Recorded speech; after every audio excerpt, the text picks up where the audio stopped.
विचार रुजवणाऱ्या सर्व महामानवांना त्रिवार अभिवादन करतो.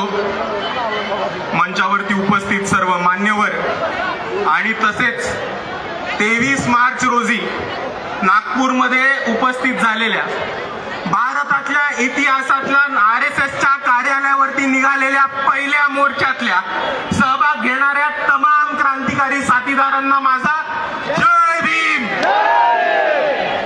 मित्रांनो, आज आपण जरी RSSच्या कार्यालयावरती मोर्चा काढत असलो तरी एक गोष्ट आपण सर्वांनी समजून घेतली पाहिजे की आपण RSSच्या विरोधात मोर्चा काढत नाही आहोत. आपण RSSची संवाद साधायला मोर्चा काढतोय आणि त्यांना काही प्रश्न विचारायला मोर्चा काढतोय.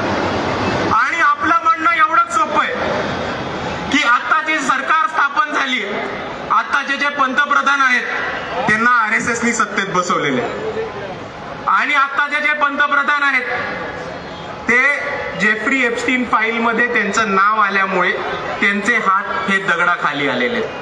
म्हणून आम्हाला RSSला नुसतं एवढं विचारायचं आहे की तुम्ही ठिकठिकाणी जाता, देशभक्ती शिकवता, राष्ट्रभक्ती शिकवता, कुटुंब संस्कृती शिकवता, संस्कृती संस्कार शिकवता, पण आज जर आपण आपल्या भारताचे पंतप्रधान बघितले तर जेफ्री एप्स्टीन जो एक बलात्कारी होता आणि जरी आंतरराष्ट्रीय सेक्स रॅकेट चालवलं होतं, अशा माणसाशी आपल्या पंतप्रधानांचे संबंध आहेत.